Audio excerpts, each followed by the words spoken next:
پیارے بہن بھائیوں، اللہ تعالیٰ کا ہم پر کتنا احسان ہے اور اللہ نے ہم پر کتنی رحمتوں کی عنایات کی ہیں۔ وہ رحمتیں کہ جب ہم پر کوئی مصیبت آتی ہے تو اللہ تعالیٰ ہمیں سے چھٹکارا عطا فرماتا ہے۔ ناظرین، کیا آپ کو کوئی بھی ایسی مصیبت یاد ہے جو ہمیشہ آپ پر رہی ہو؟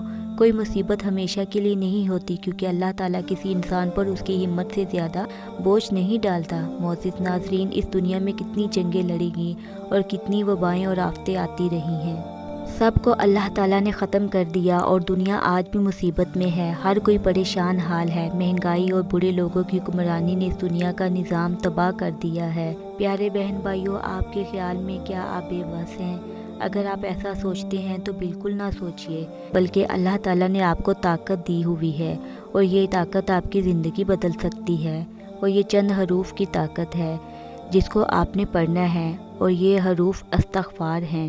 یہ ایک مختصر مگر پر اثر دعا ہے۔ معزز بہن بھائیوں، اگر گناہوں کے بوجھ سے آپ کا ذہن بھاری ہو رہا ہے اور ماضی کی تلخیاں آپ کا ساتھ نہ چھوڑ رہی ہوں اور آپ مسلسل پریشانی کا شکار ہوں، تو استغفار کی مختصر دعا آپ کے دل و دماغ کو پرسکون کر سکتی ہے اور آپ کے بوجھ کو ختم کر سکتی ہے اور ایک نئی زندگی کی شروعات کی امید دلا سکتی ہے۔ اللہ کی رحمت کو بہانے کی تلاش ہوتی ہے۔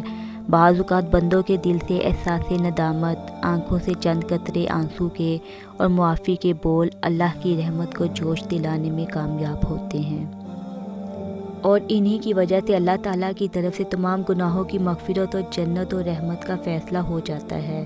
بلا شبہ استغفار پڑھنے سے اللہ تعالیٰ اپنے بندے پر رحمت کے دروازے کھول دیتا ہے۔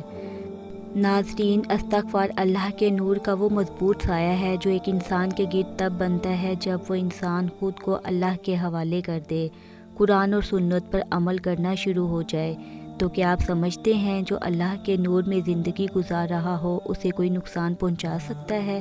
انسان کے اچھے اعمال اس سایہ کو مزید مضبوط بناتے ہیں اور شیطان کے حملوں سے اسے محفوظ رکھتے ہیں، لیکن شیطان مسلسل اس کوشش میں لگا رہتا ہے کہ سایہ کو توڑا جائے اور انسان کو گناہ پر آمادہ کیا جائے۔ پیارے بہن بھائیوں، یہاں پہ یہ بات بھی قابل غور ہے کہ حضور صلی اللہ علیہ وسلم معصوم الخطا ہیں۔ فرماتے ہیں کہ اللہ کی قسم، میں دن میں 70 سے زیادہ استغفار کرتا ہوں اور اللہ کی بارگاہ میں توبہ کرتا ہوں۔ اللہ پاک سے دعا ہے کہ وہ ہمیں اچھے اعمال والی زندگی گزارنے کی توفیق عطا فرمائے، آمین۔ یہ ویڈیو آپ کو کیسی لگی کمنٹ میں ضرور بتائیے گا۔ کہ اپنا اور اپنوں کا خیال رکھیے۔ اللہ حافظ۔